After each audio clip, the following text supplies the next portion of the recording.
who have a diagnosis of schizophrenia and who depend basically for their community support on my husband and I for their care and support.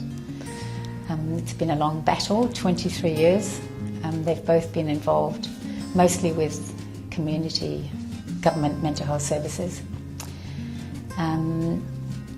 One of them has quite high and complex needs. Because of the high doses of antipsychotic medications he's been on continually, he developed diabetes. My eldest son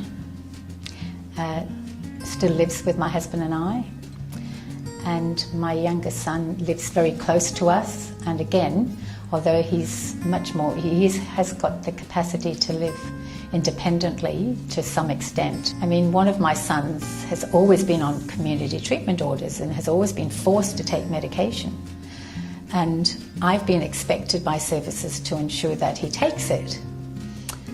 But on the other hand, I read a lot of research that talks about some people with schizophrenia over time do better without medication. So in a sense, I don't know that I want to have involvement in those decisions, and I don't want really to be a complicit in forcing him to have medication. I would rather actually not any longer be involved in that medication side of things. Whereas I have to say initially, I thought it was vital that he take the medications, and so I didn't mind being involved.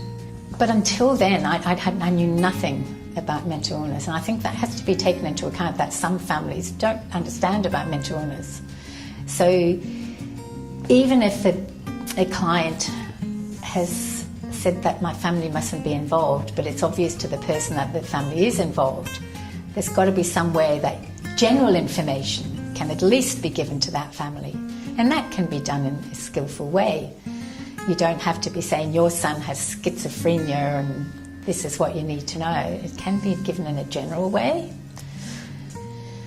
I think the more information that's shared, the better, of course. I mean, family meetings were vital. I mean, over the years, there haven't been masses of family meetings, but when there is a family meeting with all the service providers that are involved, and information is shared and there's a plan in place where people, the role they play is acknowledged and appreciated by everybody else, so everybody knows.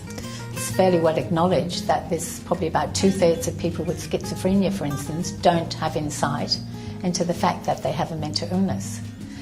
And in those cases, it's absolutely vital that the people supporting them, especially with appointments and medications, that they're involved in every decision that's made, so that not only can the family understand what's going on, but that they can be involved in the process of helping the person to understand as well what needs to happen.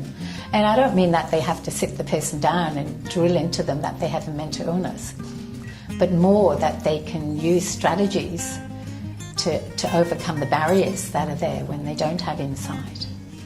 Yeah, discharge is a very interesting one, and I'll try really hard not to talk about all my negative experiences of discharge.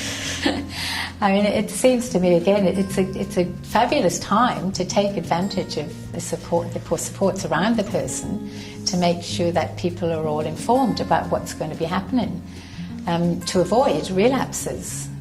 I sat on the guardianship board for 12 years, and so many of the clients we saw were discharged into the community and just ended up back in hospital within weeks, even sometimes, because there weren't plans made and someone to monitor what was happening once they were in the community. And again, if families are involved in the support of the person, they have to be involved in discharge plans. It's an opportunity to get everybody on the page to make sure that things happen properly.